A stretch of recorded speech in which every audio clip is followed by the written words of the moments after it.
안녕하세요. 저는 30대 후반의 워킹맘입니다. 이곳을 알게 된 건 저와 가깝게 지내는 동서 때문이에요. 사실 동서가 이 글을 보내는 게 맞는 건데 직접 글을 쓰려고 하니 부끄럽다며 저에게 부탁을 하더라고요. 정확히 따지고 보면 같이 겪은 일이니 이렇게 공동으로 집필을 하는 게 맞는 것 같습니다. 앞의 내용만 보시더라도 저와 동서가 얼마나 가까운 사이인지 짐작이 가실 거예요. 서로 성격이 잘 맞기도 한데 아무래도 같이 공동의 적을 두고 있었던 전우 같은 사이라서 더욱더 친밀하게 지낸 것 같습니다. 오늘 이야기가 그 공동의 적에 대한 전반적인 내용들이에요. 사공이 많으면 배가 산으로 간다고 하던데 최대한 저와 동기가 조율을 잘하여 저희가 겪은 일을 10분 이해할 수 있게 노력해보겠습니다. 그럼 이야기를 이제부터 시작해보겠습니다. 글을 적는 사람이 저이니까 제 시점에서 이야기를 해보도록 할게요. 저는 중산층인 가정에서 자라왔어요. 딱히 부족한 것도 없이, 그렇다고 넘치는 것도 없이 살아왔죠. 그래서 지금의 남편을 만나기 전까지는 정말 평범의 끝이었어요. 지금의 남편은 대학 시절에 만나게 되었는데 그 만남이 단 한 번도 끊기지 않고 회사를 다닐 때까지 이어지게 되었죠. 20대 때까지는 남자친구와 연애를 하면서 결혼에 대한 생각이 많지 않았는데 정확하게 30대가 되니까 결혼을 해야겠다는 생각이 들더라고요. 연애도 꽤나 오랫동안 해왔고 지금의 남자친구라면 행복한 결혼 생활을 할 수 있을 거라 생각했죠. 남편은 저보다 2살이 많아 서로 사회에 진출한 시간도 같았고 돈도 제법 모아놓았어요. 그런데 남자친구는 항상 결혼 이야기가 나오면 우리나라 정서에 맞지도 않은 해외 이야기를 말하면서 동거를 추천하더라고요. 20대 시절에는 그냥 어린 나이이다 보니 결혼에 대한 책임감이 부담이 되어 하는 소리인 줄 알았습니다. 그런데 30이 넘어서도 결혼 이야기가 아닌 동거를 말하니 제 입장에서는 기분이 썩 좋지 않더라고요. 물론 처음에는 가정 형편 때문인가 생각했죠. 남자친구네 집안 형편이 좋아 보이진 않았거든요. 대학교 때도 항상 여러 아르바이트를 했고 취업 준비를 하면서도 일을 손에서 놓질 않았죠. 그런데 지금은 우리 서로 대기업 다니고 모은 돈도 있어서 우리끼리 해결이 가능할 것 같은데도 동거 이야기만 하는 겁니다. 그러니 제가 결혼하기에는 부족한 여자인가? 이 생각이 먼저 들었죠. 그래서 남자친구와 결판을 짓기로 했습니다. 저와 결혼 생각이 없다면 서로 다른 짝을 하루라도 빨리 찾을 수 있게 헤어지자고 말을 한 거죠. 제가 그 말을 하니까 남자친구가 그제서야 자신의 상황을 솔직하게 말하더라고요. 사실 내가 너랑 결혼을 하고 싶지 않은 게 아니야. 우리 어머니 때문에 그래. 지금까지 속여와서 미안한데 우리 집 꽤나 잘 살아. 근데 내가 잘 사는 게 아니라 우리 엄마가 잘 사는 거야. 그러니까 이게 무슨 말인가 하면 일반적인 가정에서 자라온 사람들 입장에선 이해가 잘 안 될 텐데 단순히 말해서 우리 엄마가 자식들에게 엄청나게 인색해. 어머니께서 아버지를 이른 나이에 잃으시고 혼자서 우리 두 형제를 키워오셨는데 단 한 번도 우리는 자라오면서 어머니 도움을 받아본 적이 없어. 어릴 때는 어머니께서 우리들에게 자립심을 키워주시려고 하는 교육권이라고 생각했는데 알고 보니 돈이랑 자식들 가치가 바뀌어 있더라고. 우리 어머니는 돈이 자식들보다 먼저야. 그래서 내가 시험 준비하면서 그리고 취업 준비하면서 생활비를 마련하려고 손에서 일을 놓지 못한 거고. 내가 결혼한다고 말해도 엄마께서는 절대 안 도와주실 거야. 결혼식 비용은 물론이고 혼수들도. 너야 이해해준다고 해도 너희 부모님께는 이런 상황을 이해해 주실까? 그래서 숨겼던 거야. 솔직히 남자친구의 말이 전부 이해가 되진 않았습니다. 어느 부모가 자식보다 돈이 먼저일까요? 그런데 설령 그렇다고 해도 상관은 없었어요. 애초에 양가 부모님께 도움까지는 바라지도 않았습니다. 요즘 100세 인생이라고 하는데 아직 이른 나이에 부모님께서 자식들 도와주면 즐길 거 먹을 거 다 못 즐기고 사시게 되니까요. 번듯한 직장 있고 지금까지 적금이다 저금이다 충분히 해놨으니 우리가 알아서 해결하면 되는 거였죠. 평소에 그런 생각을 가지고 살아왔기에 저는 남자친구가 한 말을 가볍게 생각하고 결혼을 밀어붙였습니다. 이렇게 연애만 하면서 살긴 싫었어요. 저도 결혼을 하여 누군가의 아내, 누군가의 엄마가 되고 싶었으니까요. 다른 커플들과는 반대로 제가 남자친구에게 얼른 어머님께 인사를 드리고 결혼을 하자며 설득을 하게 되었죠. 그렇게 어머님과 첫 만남을 가지기로 남자친구와 약속을 하게 되었습니다. 나름대로 결혼에 대한 계획과 준비가 다 되어 있었기에 어머님을 만나는 첫 자리가 자신 있었어요. 그런데 남자친구가 인사를 드리러 가기 전날 저에게 황당한 소리를 하더라고요. 저기, 내일 지연이 네가 많이 놀랄 거야. 그래서 미리 말을 해주려고. 엄마가 원룸에서 보자고 하거든. 원룸? 사람들 사는 원룸? 거기서 왜? 그게 내 입으로 말하기 창피한데 어머니께서 네가 우리 집 형편 때문에 접근했을 수도 있다고 생각하셔. 그래서 어머니께서 가지고 있는 원룸 건물 빈방에서 자신이 그곳에 사는 사람처럼 행동할 거라고 해. 네가 돈 보고 접근한 건지 아닌지 테스트를 하려고. 뭐? 지금 장난치는 거지? 나도 이 상황이 장난이었으면 좋겠다. 그러니까 내가 말했잖아. 어머니 만나면 일만 꼬인다고. 어쨌든 너무 놀라지 말고 자연스럽게 넘어가죠. 드라마든 영화든 그 어디에서도 이런 이야기는 들어본 적이 없었습니다. 며느리 될 사람이 인사하러 오는데 이런 난리를 치면서까지 시험에 든다는 건 처음 들어봤어요. 솔직히 그때 조금 망설여지더라고요. 이 결혼 해도 되는 건지. 그렇다고 이제 와서 남자친구의 결혼을 물을 수도 없었습니다. 눈은 질끈 감고 어머님이 하시는 장단에 맞춰드리기로 했죠. 그렇게 도착한 원룸에서 남자친구의 어머님을 처음 뵙게 되었습니다. 옷까지 남루한 행색으로 입으시고는 저를 의심하는 눈빛으로 맞이해 주셨죠. 그래, 우리 용석이랑 대학 때부터 만나왔다고? 네, 어머님. 이제 서로 만나온 지 10년도 다 되어가고 아직까지 서로를 무척이나 사랑하고 있어서 결혼을 하려고요. 물론 서로의 형편들도 어느 정도 알고 있어서 따로 부모님들의 도움 없이 저희들끼리 해결하려고 합니다. 그래, 근데 너는 시어머니 되는 사람이 이런 학구방에서 살고 있어도 문제가 없겠니? 나중에 내가 형편이 더 어려워지면 너희 신혼집에 신세를 질 수도 있는데. 상황이 그렇다면 맞춰서 해야죠. 너무 걱정 마세요. 저랑 용석씨 월급이 적진 않으니 어머님께서 부족하지 않게 생활비 정도는 보태드릴 수 있을 거예요. 그래. 그건 그렇고 사돈 되실 분들 형편은 어떠시니? 아무리 너희가 잘 번다고 하지만 양가 모두가 힘들게 살면 그건 부담이 되지.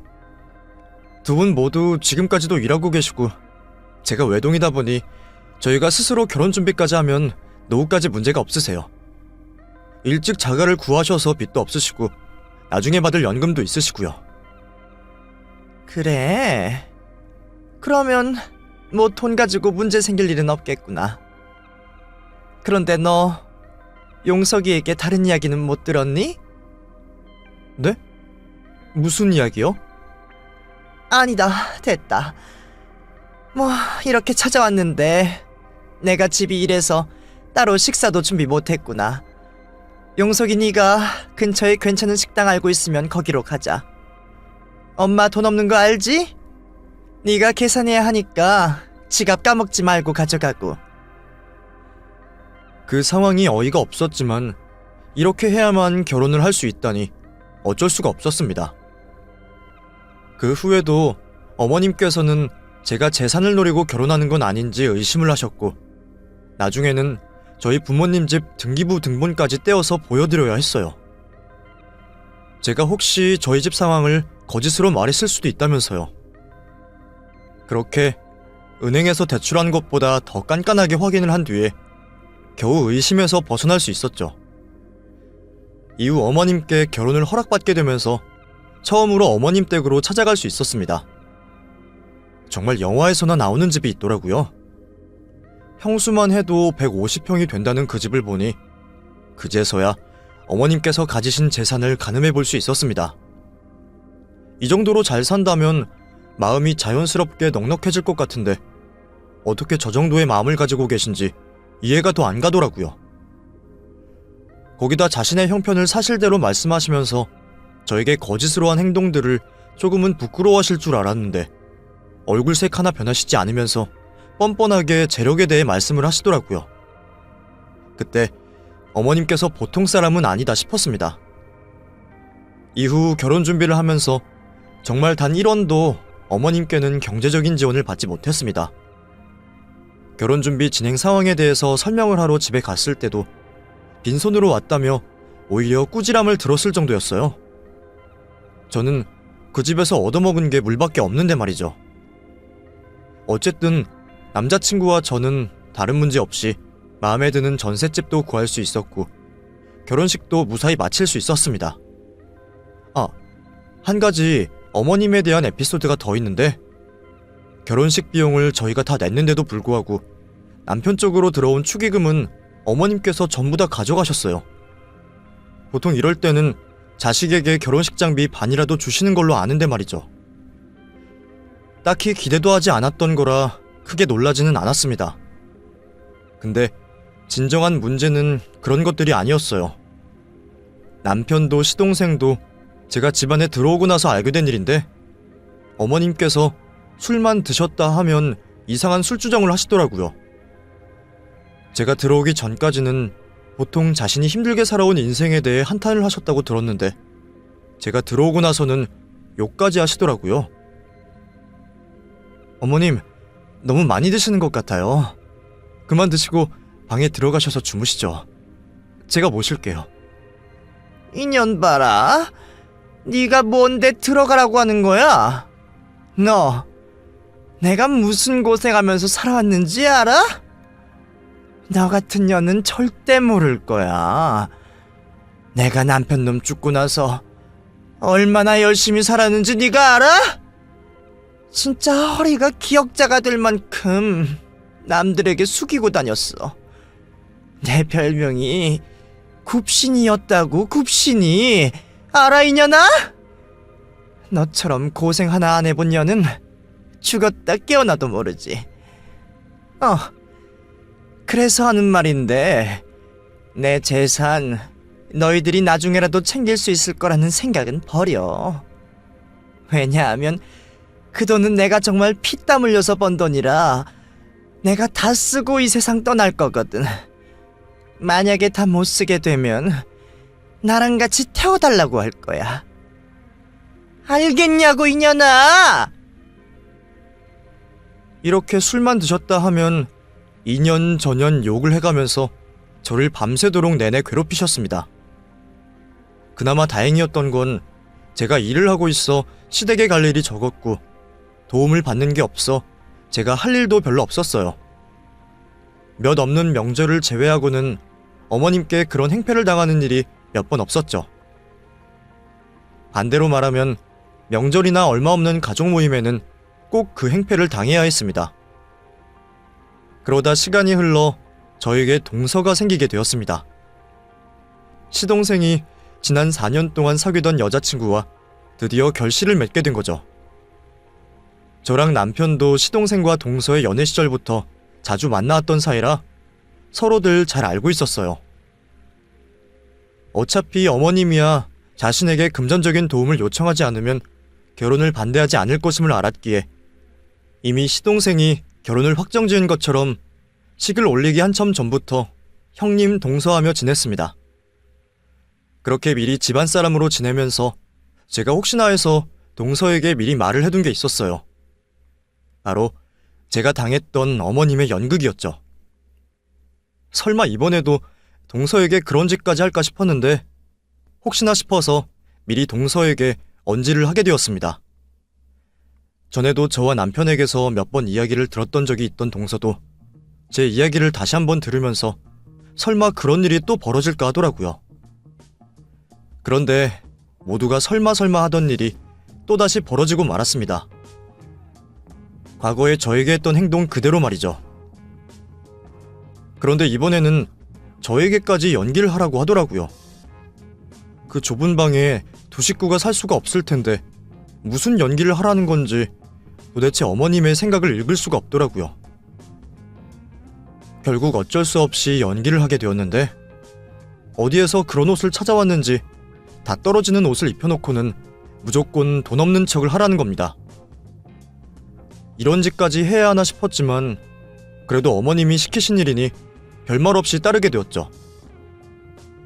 그렇게 어머님 소유의 원룸 건물 한켠에서 또다시 이 말도 안 되는 연기를 하게 되었습니다. 매번 술만 드셨다 하면 시작하시는 이야기를 다시 또 처음부터 듣게 되었어요. 돈을 번 내용만 쏙 빼고 평생 고생했던 내용들로 가득 찬 이야기지만 솔직히 와닿지 않은 내용들이라 그렇게 감동스럽지는 않았어요. 그런데 동서는 어머님 말씀을 듣고 눈물을 보이더라고요. 처음에는 동서가 이 연기에 맞춰서 가짜로 눈물을 흘리는 줄 알았는데 진실된 마음에서 나온 눈물이었어요. 나중에 왜 울었냐고 물어보니까 그렇게까지 하시는 어머님이 불쌍해 보여서 눈물이 나왔다고 하더라고요. 착한 줄은 알긴 했지만 이 정도로 착한 동서구나 싶었어요. 어찌되었든 잘 마무리된 동서와 어머님의 첫 만남이라고 생각했는데 어머님께서 동서와 헤어지고 나서 표정이 너무 안 좋더라고요. 무슨 일인가 싶어서 제가 한번 떠보게 되었죠. 어머님, 오늘 만남이 별로셨어요? 어머님 인생사에 눈물도 흘리고 착해 보이던데. 눈물 흘린다고 다 착하다 볼 수 없지. 다른 것보다 얘가 없이 자란 게 마음에 걸려. 너처럼 적당히 있는 애들은 큰 욕심이 없을 수도 있는데 그런 애들은 어릴 때부터 잘 살고 싶다는 욕망이 있으니까. 좀 더 알아보고 싶은데 무슨 방법이 없을까 고민 중이야. 아무래도 내 재산 보고 시집 오는 것 같은데. 그럴 리가요. 아까도 저희 결혼한 것처럼 부모님 도움 없이 결혼하겠다고 했잖아요. 스몰 웨딩 이야기하는 거 보니까 돈 욕심은 없는 것 같던데. 그게 더 의심스럽지 않니? 여자라면 근사한 곳에서 예쁜 웨딩드레스 입고 한 번뿐일 수도 있는 결혼식을 즐기고 싶을 텐데 이 결혼을 중요하게 생각하지 않는다는 소리일 수도 있어. 제가 내 재산을 얼마나 알고 있는 거야. 도대체 희석이는 왜 그런 걸 말하고 다닌다니? 차마 그 말은 전할 수가 없겠더라고요. 제가 동서를 알고 있어서 그런진 모르겠지만 엄한 사람을 그렇게까지 의심할 수가 있나 싶었어요. 의심을 살만한 말도 하지 않았는데 말이죠. 사실 시어머니께서 좋아할 만한 이야기만 동서가 했거든요. 저도 몰랐던 이야기였는데 동서가 집안 형편이 어렵다 보니 어릴 때부터 집안에 도움이 되려고 정말 열심히 살아왔더라고요. 일도 정말 다양하게 해보고 남들이 꺼리는 일도 하면서 집안에 도움을 주기 위해 지금까지 여러 일들을 해왔죠. 정말 생활력 하나는 끝내줬습니다. 제가 만약 이런 며느리를 둔다면 아들 걱정은 하지 않을 것만 같았어요. 하지만 어머님의 동서에 대한 의심은 계속되었고 그 뒤로도 몇 번이나 동서의 속마음을 확인하려 했습니다. 당사자가 아닌데도 짜증이 밀려오더라고요. 동서는 정말로 그런 마음이 없어서 없다고 말하는데 거짓말을 한다며 계속 의심하여 물으니 듣는 사람도 짜증이 날 수밖에 없었죠. 분명 화가 나도 이상하지 않은 그 상황에서도 우리 천사 같은 동서는 자신의 마음이 진심이라는 걸 정성스럽게도 말을 하더라고요. 그런 동서를 보니 진짜 제가 성격이 나쁜 건가 싶었습니다. 어떻게 짜증 한 번을 안 내나 싶었어요. 그렇게 동서는 수차례 확인을 거쳐서 어머님께 인정을 받을 수 있었습니다. 그렇다고 해서 며느리로 드리겠다 이거지 동서의 마음에 돈에 대한 욕심이 없다 이건 또 아니었죠. 그랬기 때문에 동서가 우리 집안 한 식구가 되어서도 어머님의 의심이 끝나지 않았습니다. 동서는 혼자 계신 어머님 걱정에 찾아갔는데 어머님께서는 동서가 값이 나가는 물건을 슬쩍 하러 오는 거라고 말을 하더라고요. 저라면 억울해서 발길을 당장 끊을 텐데 동서는 그 모든 행동이 어머님께서 힘들게 사셔서 만들어진 성격이라며 이해를 해주더라고요. 동서, 내가 한마디 해준다니까? 뭐하러 말려? 그런 말 듣고 가만히 있으면 안 된다니까. 어머님 성격에 아니라고 딱 잘라 말하지 않으면 계속 의심을 할 거라고. 결국 제가 가져간 게 없는데 뭐 어때요? 저 의심하시다가 없어진 게 없다는 걸 아시면 그때 자신이 오해한 거라고 느끼시겠죠. 그런 일이 반복되다 보면 어머님께서도 언젠가는 저를 믿어주실 거예요. 그게 언제인 줄 알고. 괜한 의심받는 거 억울하지도 않아? 전적이라도 있으면 모를까. 의심하시는 이유도 너무 유치하잖아. 저는 한편으로 짠하던데요. 여자 혼자서 아들 둘을 혼자 키우는데 얼마나 고생이 많으셨겠어요. 매사 조심에 조심을 하시다 보니 의심하시는 게 성격이 되셨을 거고 여러 울분들이 지금의 성격으로 만들었겠죠. 저는 어머님의 저런 모습 볼 때마다 가슴이 아파요. 그래서 더 잘해드리고 싶고요. 진짜 어머님께서 동서의 마음 반만 알아도 좋았을 텐데. 동서가 그렇게 말하니까 내가 뭐라고 할 수가 없네. 그래도 적당히 해. 동서는 스스로 괜찮은 것 같다고 생각해도 알게 모르게 마음에 상처가 될 수 있으니. 고마워요, 형님. 그런데 동서를 걱정할 게 아니었어요. 제 코가 석자였죠. 동서가 들어오고 나서 술주정이 전보다 더 심해진 시모는 그 의심을 저에게까지 펼쳤습니다. 욕하는 것까지는 허공에 하는 헛소리라고 생각하면서 넘길 수 있었는데 집요하게 가져가지도 않은 돈과 물건을 내놓으라고 하는 건 견딜 수가 없더라고요. 어머니, 정말 왜 이러세요? 제가 왜 어머니 지갑에 손을 대요? 어머님 방에 들어가지도 않았어요. 인연이 또 거짓말을 하네. 분명히 내 지갑에 수표가 있었는데 지금 봐봐. 없잖아. 그럼 누가 가져갔을 것 같아? 우리 용석이가 지 엄마 돈을 손댔겠냐?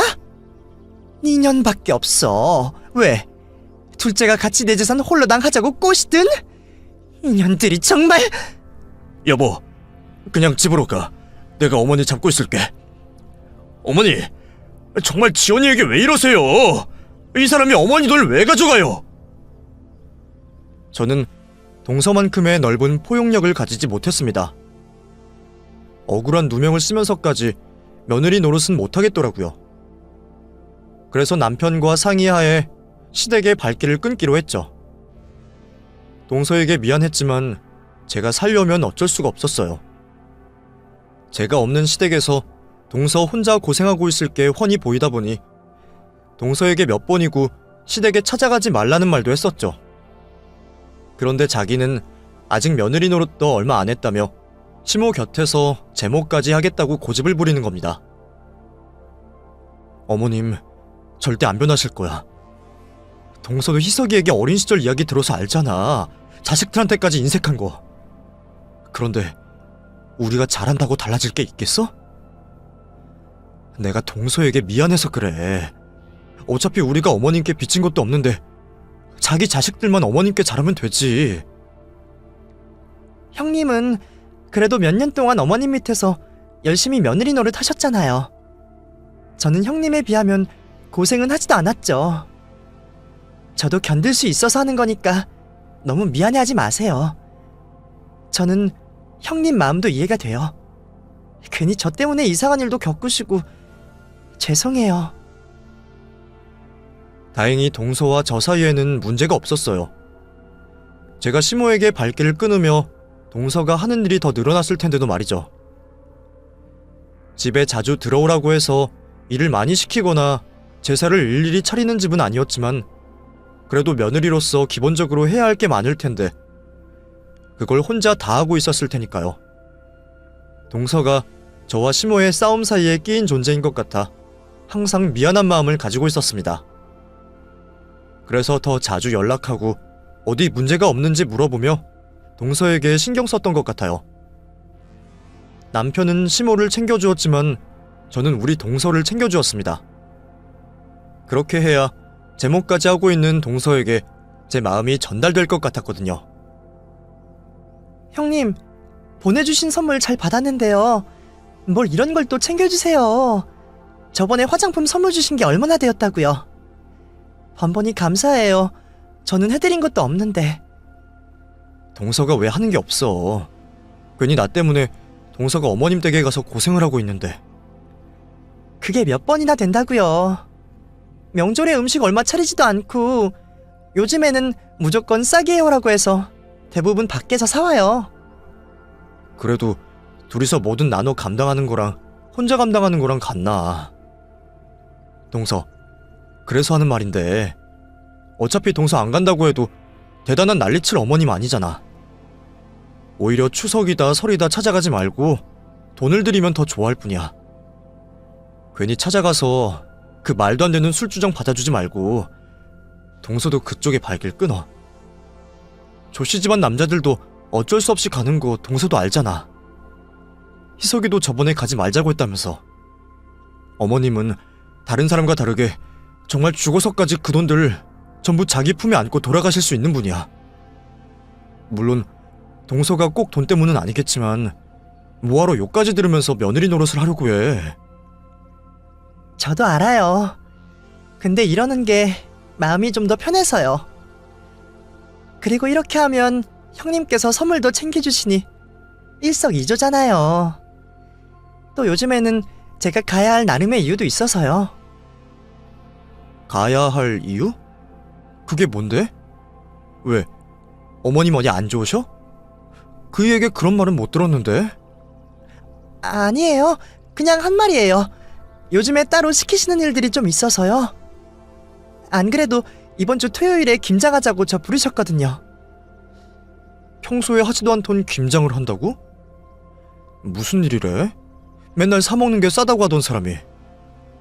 그리고 별것 아닌 일에 자기 집에 있으면 뭐 훔쳐간다고 하는 사람이 직접 집으로 오라고 했다고?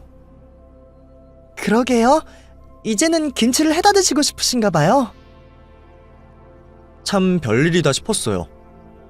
어머님께서는 혼자 사는 집에 김치 해먹어봤자 얼마나 먹냐며 김장하는 값이 사먹는 것보다 더 들어 절대로 김장하는 법이 없었거든요.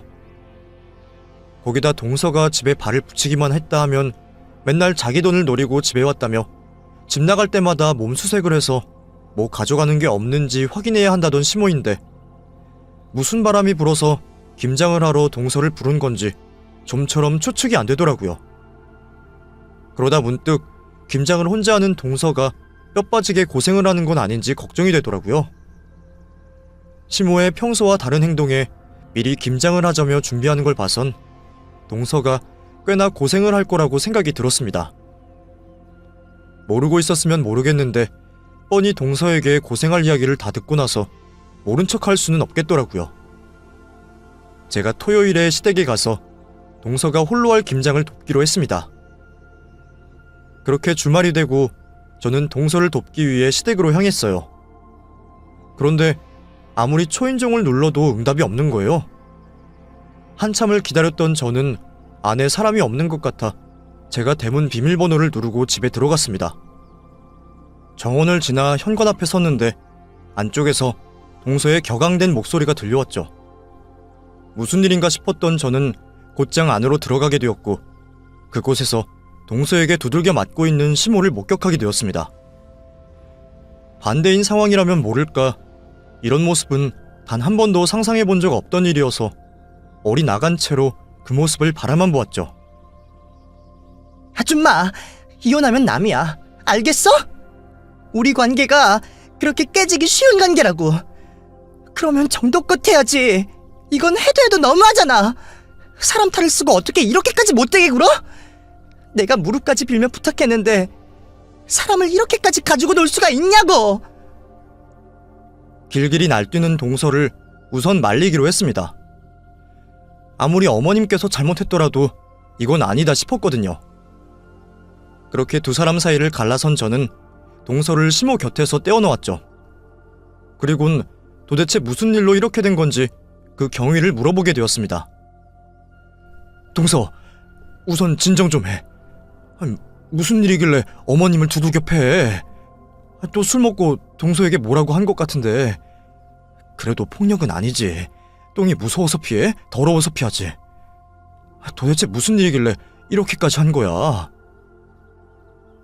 제가 동서를 진정시키자 잔뜩 화가 나 있던 동서는 그나마 화를 조금씩 가라앉히기 시작했고, 이내 눈물을 흘리면서 이런 상황까지 오게 된 이야기를 해주었습니다. 그런데 이야기를 듣다 보니 시모가 해도 해도 너무하더라고요. 이야기를 듣는 내내 저도 화가 났을 정도로요. 사실 한 달 전에 저희 부모님께서 전세 사기를 당하셨어요.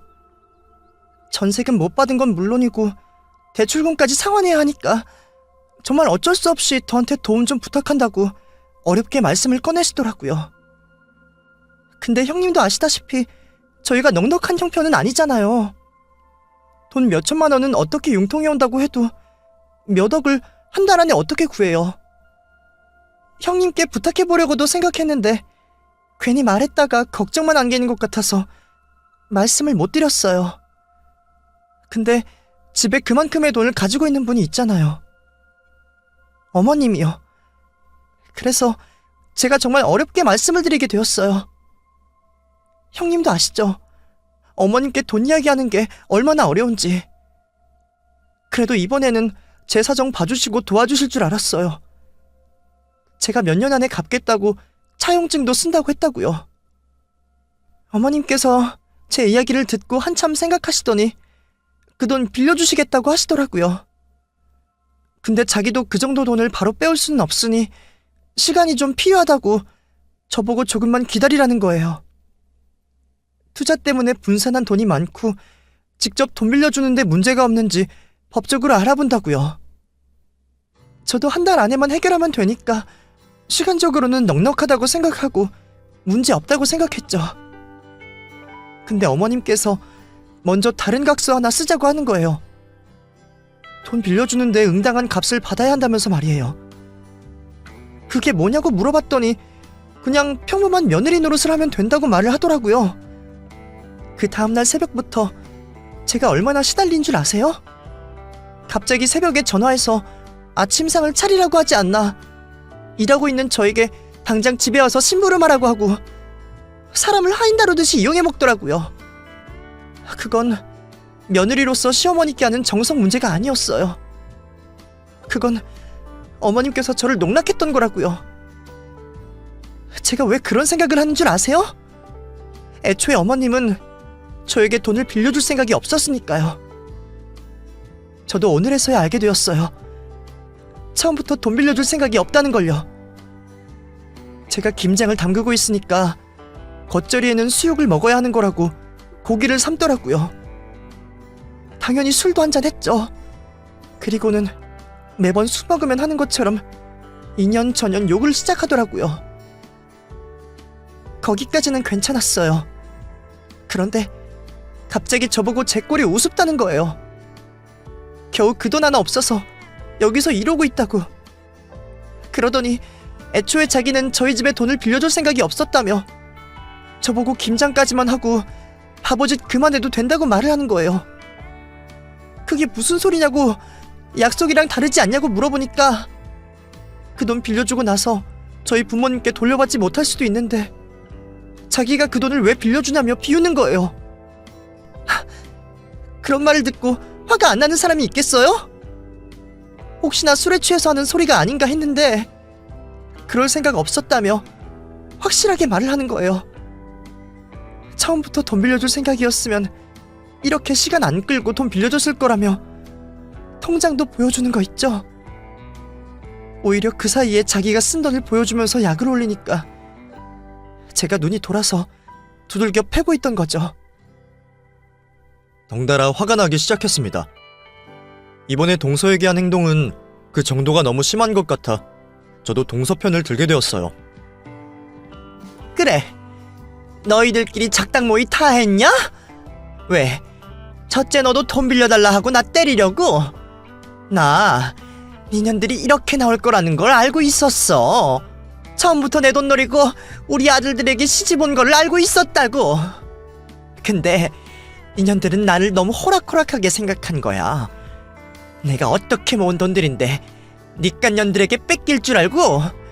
더 때려봐라. 내 주머니에서 돈 10,000원이라도 빼올 수 있는지. 어머님께서는 동서한테 맞고 나서도 정신을 못 차리세요? 동서한테 이야기 듣자 하니 맞을 짓 하셔서 맞았던데. 그리고 매번 말씀드렸죠. 어머님 아들들도 그렇고 저와 동서도 그렇고 어머님 재산에 털끝만큼도 관심 없어요. 애초에 어머님 재산에 관심 있었으면 저희들 중 하나라도 어머님 눈에 들려고 꼬리치고 난리를 쳤겠죠. 그런데 누구 하나 그런 사람들이 있었어요? 특히 동서는 돈 때문이 아니라 진심으로 어머님 생각해서 제 목까지 며느리 노릇 하겠다고 말한 착한 사람이에요. 그런 사람이 벼랑 끝에 매달려 있다고 도움을 청하는데 어떻게 그런 짓을 하실 수가 있으세요? 그 전까지는 어머님께서 돈에 집착하시는 모습 보고 좀 심하다 싶었지만 한편으론 여자 혼자 얼마나 힘들었으면 저렇게 돈에 집착하나 싶어서 이해도 갔거든요. 그런데 이번에 보니 아주 돈에 미치셨네요. 어머님, 사람 있고 돈 있는 거지 돈 있고 사람 있는 거 아니에요. 제발 정신 좀 차리세요. 아이고, 놀고들 있네. 말은 누구든 그렇게 못해. 내 돈 보고 이 집에 시집 왔으면서 시침을 떼기는. 이년들아, 내가 니년들 머리 꼭대기에 있는 사람이야. 그리고 둘째 너, 오늘 한 짓으로 네 부모 전세금은 날아간 줄 알아라. 내가 말은 그렇게 했어도 너 하는 거 봐서 도와줄까 싶었는데 시애미를 때리는 년에게 무슨 돈을 빌려줘? 네 부모 길거리에 나앉든 어디 목을 매서 죽든 알아서들 해라. 뭐? 당신 정말 정신 못 차렸지? 아주 더 맞아봐야 그 다물지. 동서, 그만해. 됐어. 뭐하러 저런 사람 상대를 해. 내가 도와줄 테니 걱정하지 말고 저런 여자 상대하지 말자. 여기서 더 같이 상대해봤자 우리도 저 여자급이 되는 거야. 그만하고 나가자. 그래 이년들아, 어서 꺼져버려라. 나중에 봐라. 이년들이 돈 빌려달라고 찾아와도 내가 눈 하나 깜짝 하나. 결국 내 아들들도 내 돈이 더 중요해서 니년들 버릴 거야. 그럼 니년들은 오늘 이 일을 후회할 거고. 마음 같아서는 쉬지도 않고 조잘거리는 시모의 입을 꿰매버리고 동서가 했듯이 후드려 패고 싶었습니다. 하지만 그것도 애맞고 정신 차리는 사람에게나 하는 짓이지 애초에 돈에 미쳐서 정상적인 사고를 못하는 사람에게 해봤자 제 손만 아플 일이었죠. 그렇게 저는 동서를 데리고 시댁을 빠져나왔습니다.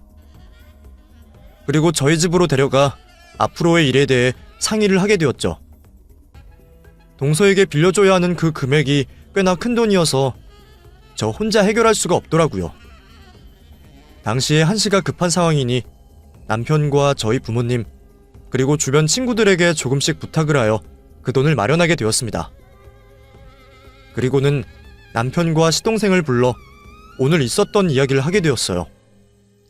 안 그래도 시모에게 전화가 왔었다며 무슨 일이 있었는지 궁금해하더라고요. 좀 전의 일에 궁금해하는 두 사람에게 동서가 겪었던 일을 말해주게 되었습니다. 평생을 살아오며 가장 가까이에서 시모와 지내왔던 두 사람이었기에 동서가 겪은 일을 모두 단 한 번의 물음 없이 이해를 하더라고요. 미안해 여보.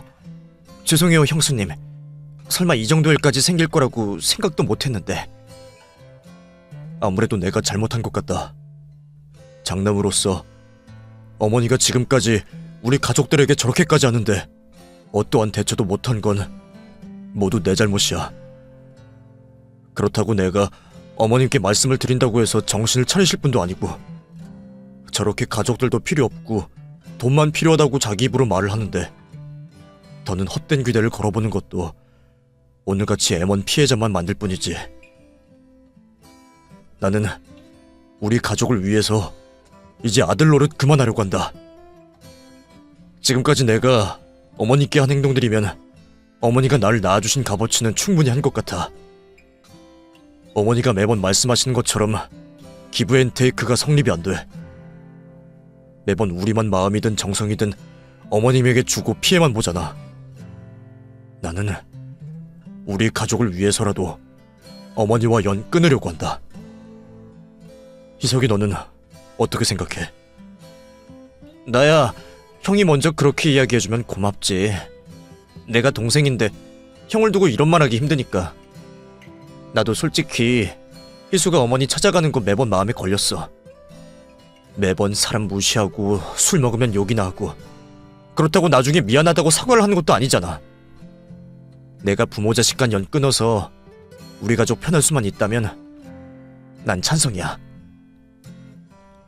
그렇게 남편과 시동생은 시모와 연을 끊기로 마음을 먹었고, 시모가 술이 깬 다음날 집으로 찾아가 자신들의 뜻을 전하게 되었죠. 그런데 시모는 그런 상황까지 예상을 못했었나 봅니다.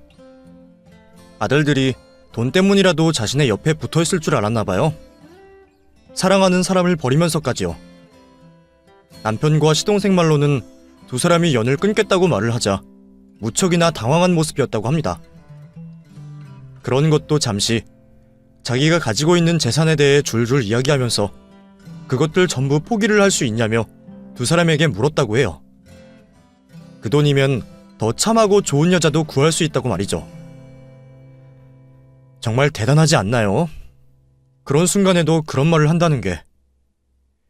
남편과 시동생은 시모의 말에 어이가 없어 그 자리를 그냥 나왔다고 합니다. 그 후에는 참 볼만했어요. 그렇게 돈만 있으면 모든 게 해결되는 것처럼 행동하던 시모가 정작 자신의 주위에 아무도 없게 되자 불안했나 봅니다. 동서에게 이제서야 돈을 빌려주겠다며 연락을 해왔죠. 아마 미안하다고 잘못했다고 했으면 조금이라도 상황이 달라질 수 있었을 텐데, 이런 상황에서까지 솔직하게 사과를 하지 않고 남의 약점을 이용해 자신의 잘못을 없었던 일로 하려고 한다니 진짜 너무 치사하더라고요. 동서에게 퇴짜를 맞은 시모는 그 이후 저에게 연락이 왔고 마음에도 없는 소리를 여러 번 했습니다. 결혼 전 못 도와준 일이 평생 마음에 걸렸다는 소리와 술에 취해서 한 행동들을 사과하면서 말이죠. 하려면 제대로 하던가 마음에 없는 소리를 하니까 마치 대사를 읽듯이 말을 하더라고요. 당연히 대답도 하지 않은 채 연락을 끊었죠. 저뿐만이 아니었어요. 우리 가족들 전부 다 똑같이 행동했죠.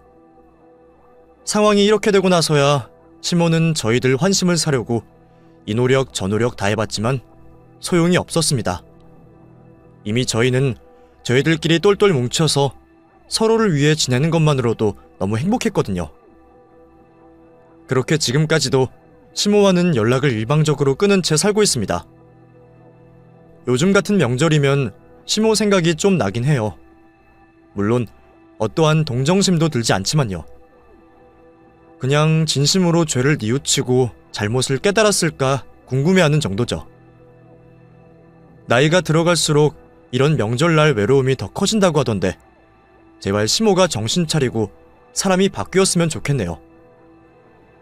혹시나 시모가 이 유튜브를 보고 있다면 돈보다 소중한 것들이 너무나도 많고 그 중에서도 가족이 가장 중요하다는 걸 이제라도 알았으면 합니다. 아시겠죠, 어머님? 그럼 여기서 제 이야기를 마치도록 하겠습니다. 이야기를 끝까지 들어주셔서 감사합니다.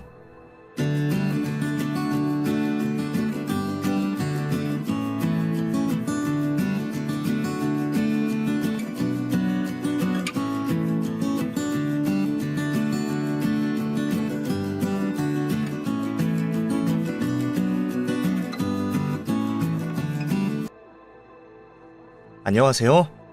저는 체육교사로 학교를 다니고 있는 여성입니다. 혹시 제 신상이 밝혀지면 문제가 생길까봐 나이나 사는 지역은 말씀을 못 드리겠네요. 이해해 주시기 바랍니다. 다른 분들처럼 저도 어디에다가 이야기할 곳이 없어 이곳을 찾게 되었어요. 가장 가까운 친구들은 이 일을 알긴 하지만 그 친구들에게도 제 이야기를 세세히 하기에는 감정적으로 힘든 일이거든요. 그래서 익명으로 이곳에 속 시원하게 이야기하며 털어내고 과거를 지워버리기 위해 이렇게 사연을 보낼 용기를 내봅니다. 저는 정말 평범한 집에서 태어나고 자랐어요. 어떻게 보면 행복한 거죠. 이렇다 할 스트레스도 없이 그저 평범한 하루하루를 살아가면 되었으니까요. 다른 곳에는 문제가 하나도 없었는데 저 스스로에게 약간의 문제가 있었습니다. 제가 어릴 때부터 무척이나 낯을 가리던 소심한 성격이라 저도 그렇고 부모님께서도 걱정이 많으셨어요. 부모님께서는 그 해결 방법으로 생각하신 게 운동이었죠. 합기도와 검도 등을 시작으로 어릴 때부터 여러 운동을 배우게 된 저는 점차 활동적인 성격으로 변해갔습니다. 그렇게 저 스스로도 변해가는 모습들을 보며 저도 다른 소심한 친구들에게 긍정적인 변화를 줄 수 있는 사람이 되기를 꿈꿨어요. 그래서 결정한 제 진로가 바로 체육 선생님이었죠. 남자에 비해 여자 체육교사는 찾기가 힘들어서 제가 이 길을 선택한다면 여학생들에게 좀 더 친근하게 다가가 긍정적인 변화를 줄 수 있을 거라 생각했죠. 그래서 모 대학의 체육학과에 진학을 하게 되었습니다. 체육학과, 아실만한 분들은 아시겠지만 군대 못지않게 기강이 센 학과입니다. 그러다 보니 집합, 얼차려 등등 신입생이 되자마자 별별 순환을 다 겪어야 했어요. 특히 선후배 간의 군기가 강했는데 선배 보기를 하늘같이 생각하고 무서워했죠. 그런데 유독 한 선배가 저에게 부드러울 정도로 잘해주시더라고요. 군 복학을 하여 다른 선배들에 비해서도 한참 높은 학번이었던 선배 덕분에 편하게 학교 공부에만 신경을 쓸 수 있었습니다.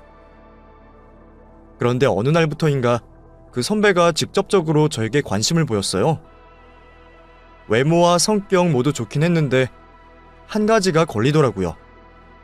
그 선배에 대한 소문 때문이었죠.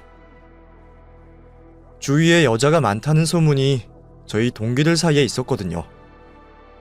그래서 그 선배가 저에게 잘해주기 시작했을 때부터 동기들이 조심하라며 한마디씩 거들 정도였어요. 동기들이 알고 있는 건 전부 소문으로 들었던 말이다 보니 정확한 사실을 확인하고 싶더라고요. 그래서 선배들에게 물어봐 확인을 하고 싶었는데 이제 막 신입생인 제가 선배들에게 감히 물어볼 수가 없었어요. 결국 학교 생활에 문제가 생길까 싶어서 저를 좋아하는 선배를 모른 척하며 학교 생활을 하게 되었죠.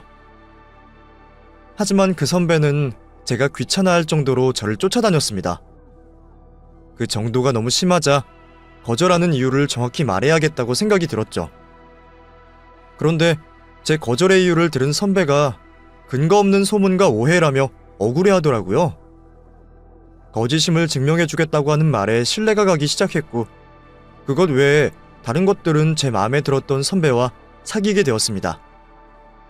단, 다른 여자에게 조금이라도 관심을 보이는 날에는 당장 헤어지겠다고 조건을 걸면서 말이죠.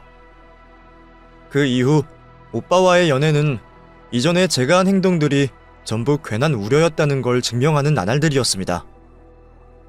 오빠가 학교를 졸업할 때까지 우리는 학교 내에서 유명할 정도로 닭살 커플이 되었고 매일 만남을 가졌죠.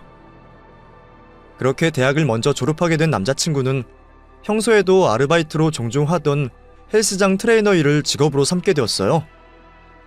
회사원보다는 시간적으로 여유가 있는 직업이라 연락은 자유롭게 할 수 있었지만 근무 시간대가 오후이다 보니 저와 만나는 시간은 자연스럽게 줄어들게 되었죠. 남자친구와 시간을 보내기 위해 제가 운동을 한다는 핑계로 남자친구가 일을 하고 있는 헬스장으로 가게 되었지만 저도 그때는 교직 기술을 들어가기 전에 먼저 교수님께 잘 보이려 일을 도와드리고 있어 시간적인 여유가 없었어요. 그러다 보니 남자친구가 휴무로 쉬는 주말 하루만 데이트를 즐기게 되었죠. 대학 시절에 비해 확 줄어든 데이트 시간이 아쉽긴 했지만 성숙한 사회인이 되어가는 당연한 수순이라 생각했고, 자주 만나지 못해 서로를 생각하는 마음이 애틋해지다 보니 그 시간들이 싫지만은 않았습니다. 그때까지만 해도 남자친구가 지난 2년간 저에게 보여줬던 모습들로 인해 어떠한 불안과 의심도 하지 않았는데, 남자친구가 잠시 주차 문제로 밖을 나간 사이 확인하게 된 휴대폰 메시지로 인해서 문제가 생기게 되었습니다. 남자친구의 사생활을 몰래 훔쳐다보는 여자친구이기 싫어 의도적으로도 시선을 두려고 하지 않았어요. 그런데 쉼없이 계속 울리는 메시지 알람음으로 무슨 일인가 싶어 확인을 하게 되었죠. 그런데 휴대폰 화면에 떠있는 메시지들이 그냥 넘길만한 것들은 아닌 내용들이었습니다. 서로의 일상을 공유하는 듯한 내용이었죠. 저는 잘못된 행동이라는 걸 알면서도 남자친구의 휴대폰의 앱을 열어 그 대화 내용들을 확인하게 되었어요. 그런데 방금까지 연락 오던 그 여자 한 명만이 아니었어요. 수십 명은 될 것 같은 여자들과 대화를 나누고 있더라고요. 전부 다 일일이 확인을 하고 싶었지만 제한된 시간으로 인해 몇 사람과 나눈 대화방만 들어가 확인을 하게 되었죠. 바람을 피는 듯한 내용은 없었지만 남자친구도 대화 상대방에게 먼저 일상을 질문하고 애교도 떠는 내용들이 있었습니다. 저에게 잠을 잔다고 하던 새벽에도 그 여자들과 대화를 나누고 있었더라고요. 여자친구가 남자친구 행실에 불안해하며 질투하는 단순한 의심이 아니었습니다. 이 대화 내용들은 누가 보더라도 남녀가 사귀기 직전에 보여지는 미묘한 감정들이 들어가 있었습니다. 요즘 말로 하면 썸이었죠. 이 수많은 여성들 가운데 바람을 핀 흔적이 있지는 않은지 확인을 계속하고 있는데, 남자친구가 주차 문제를 해결하고 돌아왔어요. 그러더니 무척이나 당황을 하며 휴대폰을 제 손에서 낚아채 가더라고요. 에이, 왜 남의 휴대폰을 보고 있어? 왜 이래 진짜? 이전까진 하지도 않던 행동을 왜 하고 있어? 내가 말도 없이 휴대폰 봐서 미안한데 오빠 밖에 나간 동안 알람이 계속 울리니까 안 볼 수가 있어야지. 근데 안에 내용들 전부 뭐야? 뭐가? 이 휴대폰에 무슨 내용이 있다고? 별거 없어. 무슨 소리야? 내가 지금까지 안에 있던 내용들도 전부 확인하고 있었는데. 그 여자들 전부 뭔데? 무슨 사이이길래 그렇게 다정하게 연락을 해? 오빠 나한테 잠잘 거라고 한 시간에도 그 여자들이랑 대화 나누고 있더라? 그게 평범한 대화들이야? 아무에게나 애교 피우고 새벽에 연락하는 게? 너 지금 오해하는 거야. 그 사람들 전부 내 PT 받는 수강생들이라니까. 너도 내가 월급 얼마 받는지 알잖아. 최저 시급도 안 되는 돈이라는 거. 너랑 이렇게 데이트라도 즐기려면 PT 회원들 신경을 얼마나 써야 하는데. 그래, 그 정도는 나도 알지. 근데 오빠한테 PT 받는 남자 회원에게는 말투 태도 전혀 다르던데? 그 정도만 해도 친절하고 관심 많은 트레이너로 보여질 텐데 왜 그 여자들한테는 그렇게 행동해? 그 여자들에게 하는 대화는 선을 넘어선 거지. 누가 봐도 썸 타고 있는 대화 내용들이었잖아. 예리야, 남자랑 여자들이 같니? 너도 알잖아. 남자 회원들에게 하듯이 하면 지금 여기에 있는 여자 회원들 다 떨어져 나가. 나도 하고 싶어서 연락하겠냐고. 안 그래도 대학 졸업하고 너랑 볼 시간도 없어서 1분 1초가 아까운 시간들인데. 나도 정말 억지로 하는 거야. 여자 회원들에게는 평소에도 시답지 않은 대화 나누고 먼저 궁금한 게 있는 것처럼 행동해야 친밀감이 많이 쌓여서 PT가 계속 이어진단 말이야. 나도 정말 괴로울 정도라니까. 그럼 나한테 잔다고 하고 새벽에 연락한 사람은 뭔데? 그건 그 사람이 새벽에 일을 하는 사람이어서 낮에는 연락을 할 수가 없어서 그렇게 한 거야. 진짜 잠들기 전에 양치하듯이 하는 습관 같은 거야. 그렇게 해야 내가 돈을 버니까. 예리야, 내가 지난 2년 동안 여자 문제로 속 썩이는 거 봤어? 한 번도 없었잖아. 물론 이게 정상적이지 않다는 건 아는데 진짜 돈을 벌기 위해서 하는 행동들일 뿐이야. 나도 대회 나가서 입상하고 유명해지면 이런 짓들 하지도 않는다고. 나 좀 믿어주라. 내 말이 정 못 믿겠으면 여기 이 휴대폰 가져가서 안에 있는 내용 네가 확인하고 싶을 만큼 더 확인해. 그 정도로 나는 떳떳해. 그 정도로까지 말을 하니 제가 괜한 오해를 한 건가 싶더라고요. 마음 같아서는 남자친구가 건네고 있는 휴대폰을 가져가서 전부 다 확인을 하고 싶었지만 이쯤 하자 싶었습니다. 직업 때문에 어쩔 수 없다고 하고 또 이 정도 하면 딴짓을 할 생각은 접을 거라고 생각했죠. 그 일 이후에도 가끔 헬스장에 가면 여성 회원들에게만 과한 터치를 하는 모습을 보긴 했지만 저의 착각이라고 치부하며 넘겼어요. 저도 같이 운동을 했다 보니 이성의 몸을 만질 때 사심없이 만지는 경우가 있었으니까요. 그렇게 남자친구의 직업의 특이점이라고 치부하고 5년을 더 만나게 되었습니다. 그 사이 저는 체육학과 교직을 이수하고 2급 정교사 자격을 취득하여 한 사립학교의 체육선생님으로 근무를 하게 되었습니다. 그 사이 남자친구도 제법 경력이 쌓이면서 크진 않지만 자신만의 체육관을 차릴 수 있었고 과거보다는 머리가 많이 나아졌죠. 그렇게 서로 만나온 시간도 길어지고 나름 사회에서 자리도 잡다 보니 집안에서 먼저 저희에게 결혼을 했으면 한다는 압박이 시작되었어요. 물론 저희도 결혼을 전제로 연애 중이어서 생각을 아예 안 해본 건 아니었지만 이제 막 취업한 저로서는 시간의 여유를 더 가지고 싶었죠. 그런데 부모님들의 생각은 전혀 달랐습니다. 지금 혼기를 놓치면 너무 늦어버린다고 말씀들을 하시면서 적어도 내년 안에는 꼭 결혼을 했으면 하시더라고요. 저보다 나이가 많은 남자친구 때문에 결혼을 더 재촉하는 것 같았습니다. 결국 연애 뒤 결혼이라는 당연한 순서처럼 우리는 결혼을 하게 되었죠. 오랜 연애 끝에 하게 된 결혼이라 전과 다름이 없을 줄 알았어요. 그런데 신혼은 신혼이었나 봅니다. 왠지 모르게 연애 초반으로 돌아간 것처럼 행동 하나하나가 조심스러워지고 묘하게 긴장도 되더라고요. 새롭게 느껴지는 그 시간들이 좋았습니다. 그렇게 행복한 신혼생활을 즐기게 되었죠. 그러다 1년이 지나지 않아 자가도 장만할 수 있었어요. 물론 집 절반 이상이 대출이었지만 말이죠. 대학 시절부터 만나던 사람과 결혼, 그리고 두 사람 다 안정적인 벌이가 있고 자가도 장만하니 이른 나이지만 성공한 인생 같았습니다. 그런 마음에 주변 지인들을 차례대로 불러 집들이를 하게 되었죠. 가장 가까이 살던 제 친구들을 먼저 부르게 되었고 차례대로 남편과 저의 대학교 때 지인들, 사회생활하며 만난 사람들, 그리고 마지막으로 남편의 고향 친구들까지 불러 집들이를 했어요. 그러다 결혼 생활 자체가 흔들리게 되는 일이 생기게 됩니다. 그 문제는 마지막 집들이를 하던 남편의 고향 친구들이 온 날 터지게 되었죠.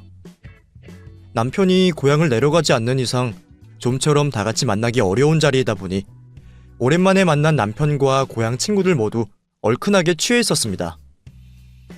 남자들이 하는 이야기가 다 거기서 거기이다 보니 제가 몇 번이고 들었던 이야기라 저는 장단만 맞춰주고 있었어요.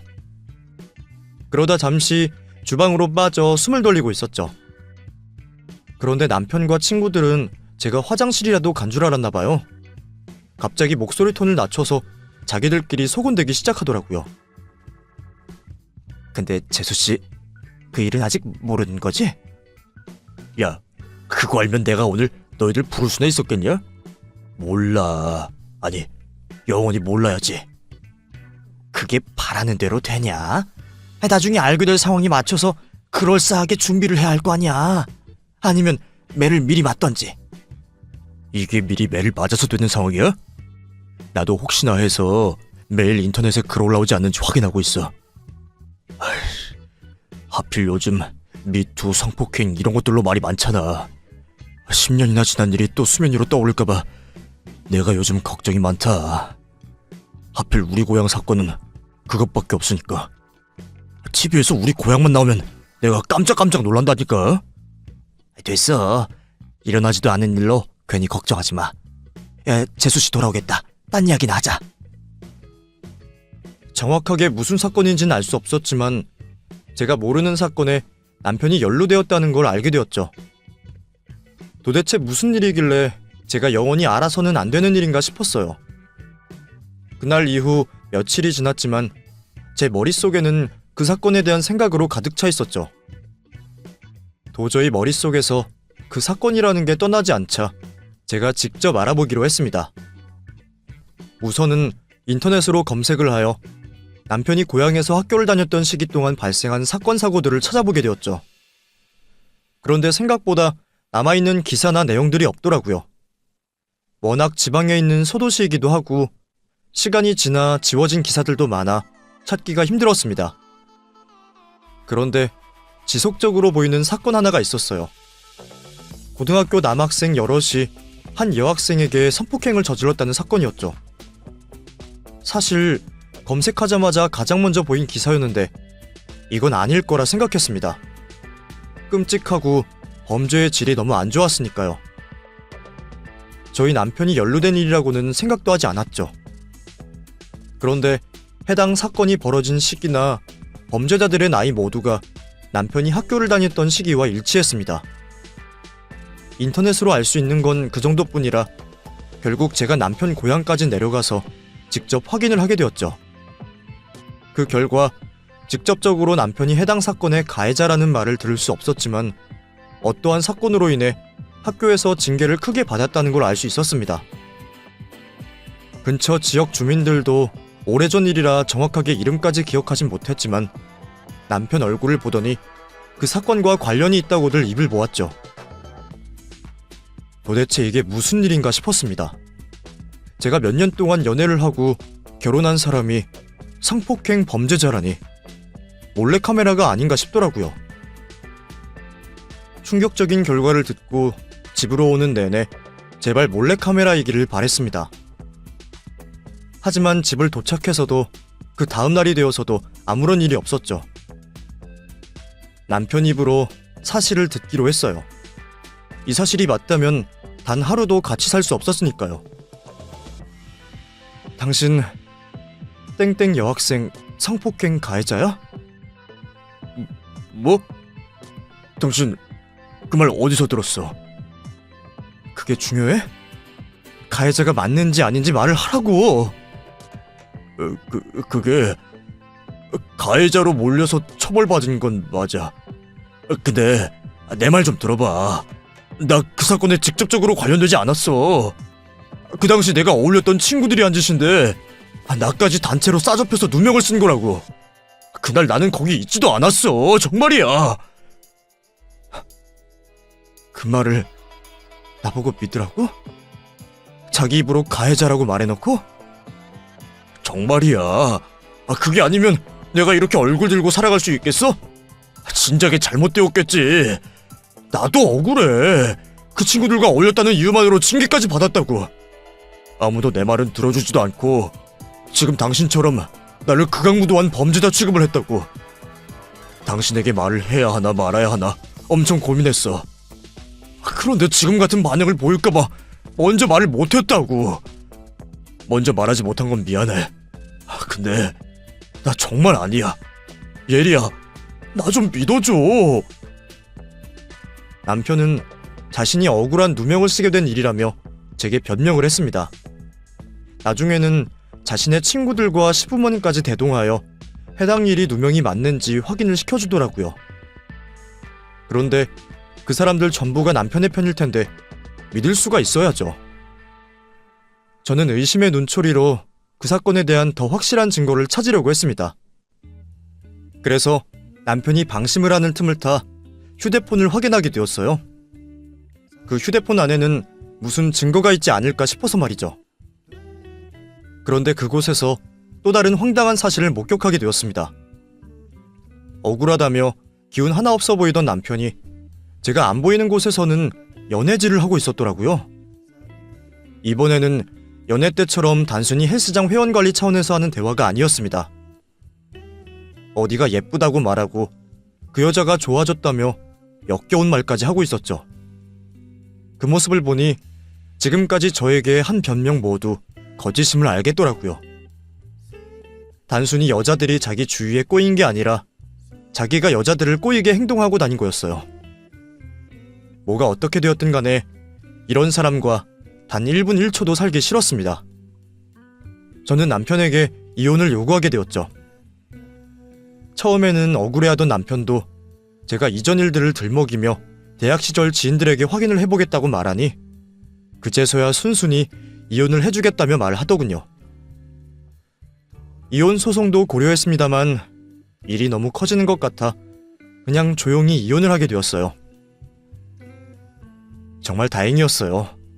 왜냐하면 이혼을 한 후에 한참이 지나서야 남편이 연루된 사건의 진범이라는 걸 확인하게 되었거든요. 해당 사건을 알아보고 다닐 때 알게 된 기자분께서 당시 취재 내용들과 인터넷에 떠돌며 퍼진 가해자들 신상 자료까지 저에게 보내주시면서 알게 되었던 거죠. 그 이후 결혼하기 전 이 사건을 숨겼다는 이유로 위자료 청구 소송을 하게 되었어요. 당연히 승소를 했고 위자료 또한 크지 않지만 받게 되었습니다. 소송에는 승소를 했다고 하나 저에게는 상처만 남게 되었어요.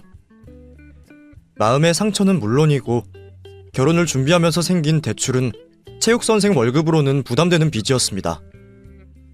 나중에는 교사 월급으로는 부족하여 중간에 아르바이트도 해야 했죠. 그렇게 주중에는 학교를 다니며 아이들을 가르쳤고 주말이 되면 무슨 일이든 가리지 않고 구해지는 대로 일을 하며 바쁘게 지내게 되었습니다.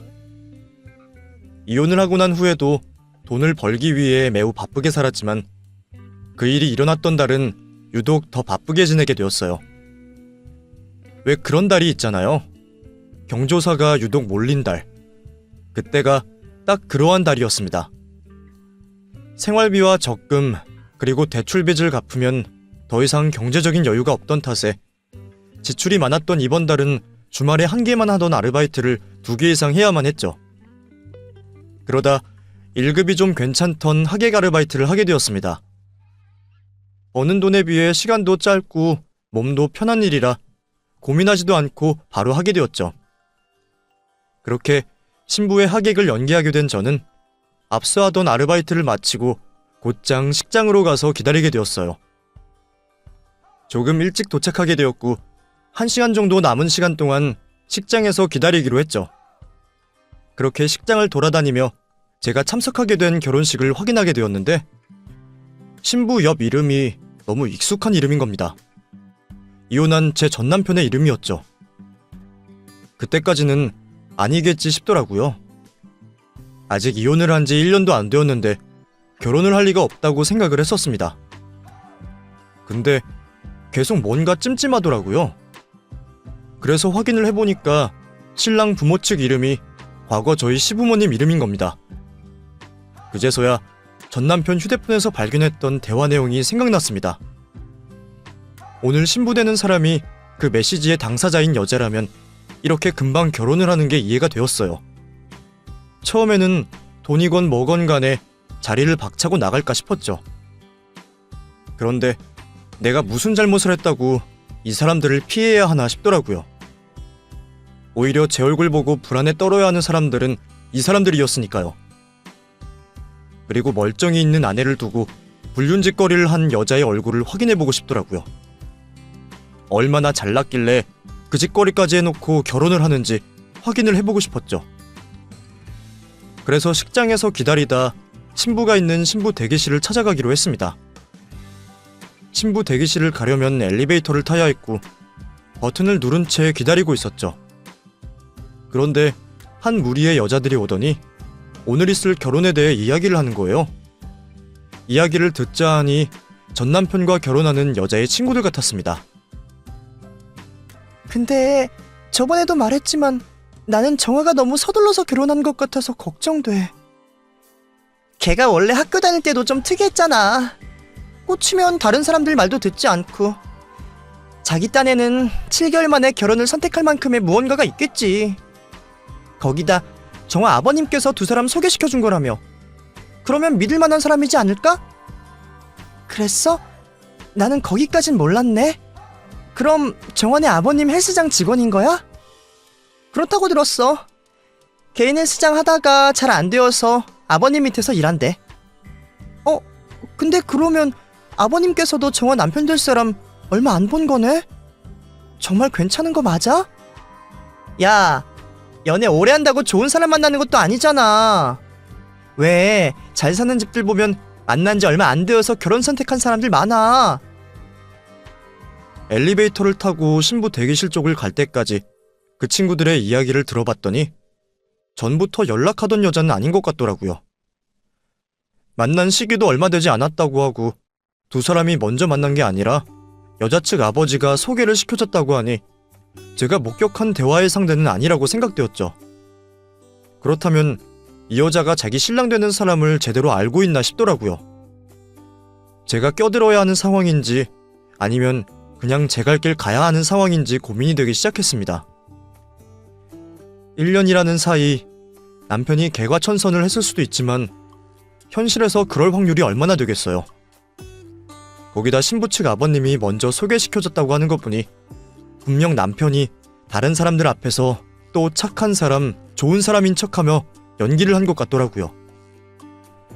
같은 여자로서 저와 같은 일을 겪을 거라는 생각이 드니 그냥 지나칠 수만은 없었습니다. 설령 저와 같이 바보 같은 선택을 하더라도 먼저 알려줄 건 알려준 다음 후회하게 만드는 게 나을 거라 생각했죠. 그래서 앞서 들어간 신부의 친구들이 나올 때까지 신부 대기실 앞에서 기다렸습니다. 한참 뒤에 그 친구들이 나오게 되었고 제가 대기실 안으로 들어가게 되었죠. 당연히 처음 보는 제가 신부 대기실로 들어오니 신부 측에서 당황하는 모습이더라고요. 죄송한데 어느 학교 나오셨죠? 제가 기억력이 안 좋아서. 저 한정화 씨와 친분이 있는 사람은 아니에요. 사실 오늘 한정화 씨 학예 갈바로 온 사람이죠. 아, 근데 혼자 오셨어요? 사진 찍으려면 사람이 좀 더 많아야 할 것 같은데. 그게 아니라 제가 한정화 씨 결혼하는데 설명을 해드려야 할 것 같아서요.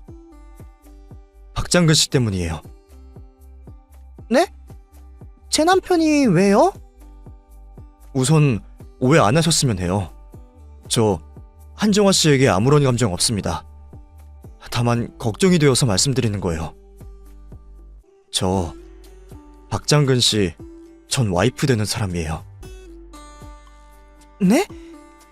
무슨 소리를 하시는 거예요? 동명이인이랑 착각을 하시는 것 같은데.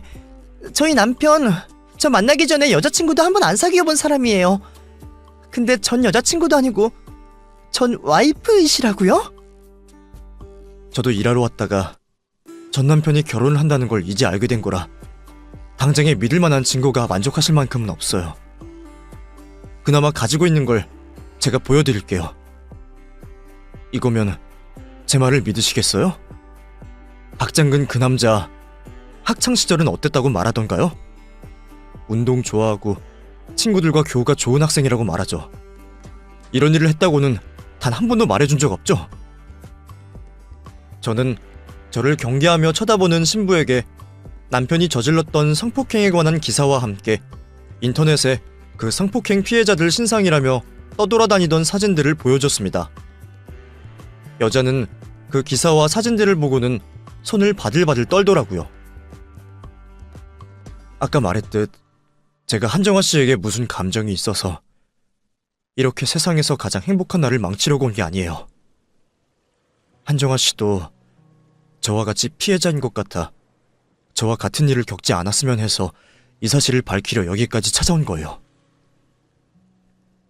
우선 제가 보여드린 기사와 사진에 관해서 마저 설명해 드릴게요. 저도 집들이를 하다 박장근 친구들이 하는 이야기를 듣고 알게 되었어요. 저도 학창시절에 한 번 정도 들은 이야기인 것 같았는데 세월이 지나서 기억해내려고 하니 도저히 떠오르지가 않더라고요. 인터넷에 찾아봐도 제대로 된 기사를 찾기 힘들었고요. 그래서 직접 박장근 출신 지역까지 내려가서 확인을 하게 되었죠. 다들 오래전 일이라 이름은 정확하게 기억하진 못했는데 박장근 얼굴을 보여주니 하나같이 다 입을 모아서 이야기하더라고요. 이 사건의 범인이라고요. 더 확인을 하고 싶었는데 저도 일을 하는 사람이라 다시 집으로 올라와야 했고 그때 남편이었던 박장근에게 어떻게 되었던 일이냐고 물어보게 되었죠. 그랬더니 자기는 억울한 사건이라고 말하는 거예요. 그 친구들과 어울려서 다니다 보니 그 사건 때 단체로 싸잡혀서 억울한 누명을 쓴 거라고 말을 했죠. 그때부터 박장근 그 남자의 모든 것이 수상했어요.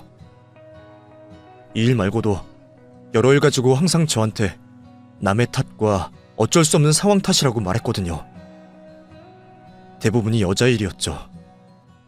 대학교 때 그 남자랑 처음 사귀게 되었는데 그때도 저희 동기들 사이에는 이상한 소문이 있었어요. 그놈이 여자에 환장한다는 소리였는데 그때도 저에게 핑계를 잘 둘러대고 믿음직스러운 남자인 척했어요. 그때부터 제가 속았던 거죠. 나중에 대학 졸업하고 트레이너 일하면서 그놈 휴대폰에 여자들 연락이 엄청 많았는데 그게 전부 PT 회원들 관리하는 일이라면서 또 거짓말을 하더라고요. 근데 말이 워낙 그럴듯하니까 그리고 걸리는 게 없으니까 제가 속았던 거죠. 결혼하고 나서도 비슷했어요. 그러다 이 기사 사건 이후로 제가 계속 의심하고 확인을 하다 보니까 바람 피우려고 하는 대화 내용을 확인하게 된 거예요. 도저히 그 결혼 생활을 유지 못하겠더라고요. 그래서 이혼을 하게 된 거죠. 사실 오늘 한정아 씨가 방금 전 말한 그 불륜의 주인공인 줄 알았어요. 그래서 얼마나 뻔뻔한 여자인지 얼굴이라도 보려고 찾아온 길이었죠. 그런데 엘리베이터에서 친구분들이 하는 말 듣고 뭔가 잘못된 걸 느낀 거예요. 저야 이미 엎질러진 물이라고 해도 아직 한정아 씨는 기회가 있으니까요. 혹시 내 말 못 믿겠으면 조금만 시간을 줘요. 내가 박장근 저놈이랑 이혼한 서류라던가 이혼할 때 제시한 증거들 가지고 올게요. 그렇게 제 이야기를 전부 다 하고 나서 여자를 쳐다보니 이미 신부 화장이 다 지워진 채 눈물과 콧물 범벅이 되어 있었어요. 오열을 하는 모습에 제가 더 당황스러웠고 곁으로 달려가 앉아 눈물을 닦아주게 되었죠. 저 진짜 그런 남자인 줄 몰랐어요. 아빠가 소개시켜줄 때도 남들 안 보이는 곳에서도 성실하게 일하는 사람이라고 진짜 좋은 사람이라고 해서 만났는데 그 사람 저한테는 그 나이 될 때까지 여자 한 번 만나본 적 없다고 했고 자기는 처음으로 사귀는 사람이랑 결혼할 거라고 저한테 엄청 순애보에 순정파인 것처럼 말했다고요. 연애는 얼마 하지 않았지만 매일 매시간 저한테 연락해주고 정성스럽게 해주는 모습에 결혼까지 생각한 건데 사실 제가 성격이 좀 특이해서 왕따이를 겪었어요. 그래서 저만 바라봐주고 저만 사랑해주는 사람을 원했단 말이에요. 얼굴도 훈훈하고 몸도 좋은데 여자 만나본 적 없고 순애보라고까지 하니까 완전히 반했던 건데 저 진짜 그놈이 그런 새끼인지 몰랐어요. 펑펑 울면서 아무것도 몰랐다고 말하는 여자 때문에 신부 대기실 넘어서 밖에까지 그 소리가 들렸나 봅니다. 결혼식장 직원들이 들어오게 되었고 상황의 심각함을 알게 되자 가족들에게도 알린 것 같았죠. 직원들이 무전을 하고 얼마 지나지 않아 신부 측 부모님과 신랑인 전 남편이 대기실로 들어왔습니다. 전 남편은 울고 있는 신부 곁에 제가 앉아있는 걸 보더니 눈이 동그래지더군요. 당신이 여기를 어떻게 알고? 저 하나로 부족해서 또 한 명의 피해자를 더 만들려고 하는 걸 알게 되자 또다시 화가 났고 전 남편을 째려보게 되었죠. 남편은 아직 제가 무슨 말을 했는지 몰라 저를 보며 손가락으로 입을 막으라는 듯한 제스처를 하더라고요.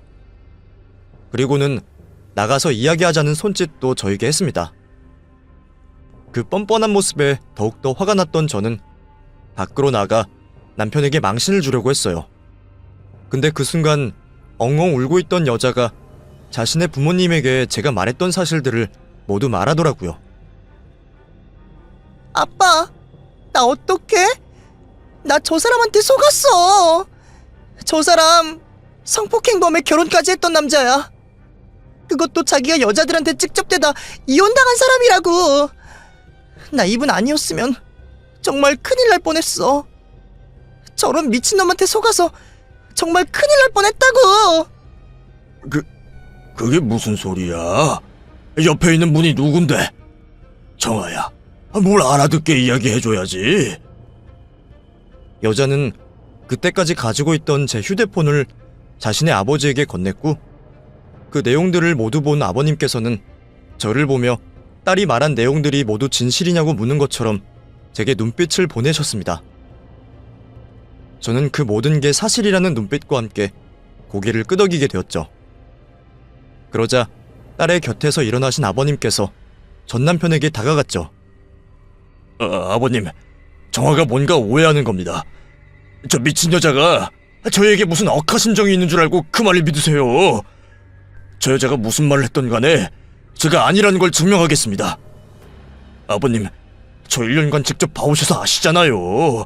제가 무슨 일이든 실망시키는 사람은 아니지 않습니까? 다가오는 신부 아버님에게 전 남편이 뒤늦은 변명을 해보았지만 아무런 소용이 없었어요. 계속 전 남편에게 다가가시던 신부 아버님은 이내 남편을 들어오다가 대기실 밖으로 던져버리더라고요. 신부와 신부 측 친구들 때문에 신부 측 아버지가 트레이너 쪽 일과 관련된 건 알고 있었지만 저 연세에 한덩치 하는 전 남편을 번쩍 들어 던져버릴 줄은 몰랐습니다. 나동거라진 전 남편도 방금 전 일어난 일이 믿기지 않는 듯 눈만 껌뻑거리며 누워있더라고요. 나중에 알았는데 신부 측 아버님께서 과거에는 트레이너 단체 중 한 곳의 협회장까지 맡을 정도로 유명하셨던 분이었고 수상 경력도 화려하셨더라고요. 그래, 내 딸에게 내 손으로 소개시켜준 내 잘못도 있다만 과거 깨끗한 척하며 우리 가족 모두를 기만한 네놈 잘못을 인정 안 하진 않겠지. 언제까지 속일 수 있을 거라 생각했어, 응? 아니, 속인 게 들통나면 감당이 될 거라고 생각한 거야? 내가 오늘 자네 다시는 운동 못하게 만들어줄 거니까 단단히 기대하게. 신부 아버님은 그 말을 하고는 전 남편을 사정없이 때리기 시작했습니다. 덩치가 큰 사람이 때려서인지 아니면 덩치가 큰 놈이 맞아서인지 모르겠지만 소리가 정말 대단했습니다. 아무 반항도 못하는 전 남편이 아프다며 소리를 지르기 시작했고 이내 그 결혼식장에 모인 모든 사람들이 구경을 하러 왔죠. 시부모님들도 뒤늦게 찾아와 주먹질을 당하고 있는 아들을 보곤 몸을 감싸 막으려고 했지만 신부아버님 지인들에게 붙잡혀 아들이 맞는 모습을 보고만 있어야 했어요. 전 남편이 맞으며 아파하는 모습이나 그런 아들을 지켜만 볼 수밖에 없어 울고 소리치는 전 시부모님의 모습을 보는 게 꽤나 즐거웠습니다. 사실 저도 이렇게 속 시원하게 복수하고 싶었는데 할 수 있는 게 없어 아무것도 못했으니까요. 신부 측 부모가 신랑을 패는 이색적인 광경에 처음에는 어쩔 줄 몰라 하던 결혼식장 직원들도 그 정도가 심각해지자 뒤늦게 전 남편을 패고 있는 신부 측 아버님을 말리게 되었고 두 사람을 떼어놓았습니다. 전 남편이 겨우 몸을 추슬러 그 자리를 피하려고 했는데 이번에는 신부 측 아버님의 지인들이 전 남편을 둘러싸 길을 막더라고요. 큰 덩치의 사람들이 전 남편을 둘러쌌자 그 모습이 보이지도 않았죠. 이미 잔뜩 흥분하신 아버님이 결혼식장 직원들에게 제재를 당하면서도 전 남편을 잡으라고 소리치셨고 남편의 추악한 정체를 온 세상에 알렸습니다. 저 새끼 아무데도 못 가게 잡아! 저 성폭행범 새끼 잡으라고! 저놈 완전 저지른 놈이야. 어린 나이에 성폭행한 것도 모자라서 정신 못 차리고 이 여자 저 여자 껄떡거리며 거짓말을 수시로 하는 놈이라고! 저놈이 16년 전에 땡땡 성폭행 사건 저지른 그 놈이라고! 결혼식장이 떠나갈 듯이 소리치는 아버님으로 인해 두 사람의 결혼식에 참석하러 온 하객들뿐만 아니라 그곳에 있던 사람들 모두 그 이야기를 듣게 되었어요. 어떤 사람들은 사진을 찍는 사람도 있었고 누군가에게 이 상황을 알리는 모습도 보였죠. 그쯤 되니 전 남편의 시부모님들은 아들을 버리고 도망을 가버리더라고요. 그 모습을 보고 전 남편 측 하객들도 슬금슬금 자리를 하나둘씩 피하게 되었죠. 결국 홀로 남겨진 전 남편은 거구의 장정들에게 붙잡혀 사람들에게 얼굴을 보일 수밖에 없었습니다. 이후 경찰이 신고를 받아 출동을 하여 당시 현장을 정리했지만 이미 전 남편은 얼굴이 팔릴 만큼 팔린 후였어요. 그렇게 경찰들이 오게 되면서 그날의 사건은 끝이 나게 되었습니다. 그 사건의 목격자이고 전 남편에게 명예훼손으로 고소를 당하게 되었던 저는 경찰에게 진술을 하게 되었던 탓에 사건 뒤의 일도 알게 되었어요. 마지막까지 속 시원한 일을 알 수가 있었죠. 우선 안타깝게도 신부 측 아버님께서는 폭행으로 인해 처벌을 받으셔야 했어요. 그나마 다행히 이전에 전과가 없고 해당 사건에 대해 반성을 하고 있다는 이유로 집행유예로 실형은 사시지 않아도 되었지만 민사로 인해 거액의 손해배상을 해야 했죠. 저도 명예훼손으로 전 남편에게 고소를 당했지만 공연성이 없어 결국 기각되고 말았습니다. 그런 저희와 다르게 전 남편은 잃은 게 꽤나 많았어요. 우선 10년 넘게 자기 직업으로 해오던 트레이너 쪽에 아예 발도 붙이지 못하게 되었습니다. 그날의 일로 인해서 성폭행범이라는 것도 소문이 났고 신부 측 아버님께서 업계 쪽 지인들에게 그날의 일을 이야기하면서 외면을 받게 된 거죠. 거기다 뒤늦게 전 남편의 과거를 알게 된 지인들도 모두 연을 끊어버리면서 외딴섬 같은 존재가 되어버렸어요. 최근에 그나마 연락을 하던 대학교 때 지인에게 전 남편 소식을 듣게 되었는데 지인들에게 외면당하고 배운 것도 할 수가 없게 되면서 지금은 막노동을 하면서 겨우겨우 먹고 살고 있다고 하더라고요. 자기 부모님과 어떻게 지내는지 모르겠지만 그 지인에게 돈을 빌려달라고 연락이 오는 걸 보면 그리 썩 좋은 상황은 아닌 것 같습니다. 어찌되었든 간에 참 만족할 만한 결과인 거죠. 그런 사람이 아직도 따로 격리되지 않고 우리와 같은 세상에 살고 있다는 게 마음에 걸리긴 합니다. 또 언제 누구를 만나 저와 그 여성분처럼 또 다른 피해자를 만들 수도 있는 상황이니까요. 제발 그 사람에게 평생 아군이 겹쳐 다시는 누구에게도 피해를 주지 않는 삶을 살았으면 하네요. 제 이야기는 여기까지입니다. 아직 저에게는 이곳에 자랑을 할 만큼 좋은 일이 생기지 않아 따로 말씀을 드릴 수가 없네요. 하지만 곧 저에게도 이곳의 사연자분들처럼 좋은 일이 생기겠죠. 왜, 안 좋은 뒤에는 꼭 좋은 일이 따라온다고 하잖아요. 그럼 앞으로 생길 좋을 일을 기대하며 다음에는 웃을 수 있는 이야기로 이곳을 다시 찾을 수 있게 살아보겠습니다. 다들 행복한 시간 보내시길 바라겠습니다. 감사합니다.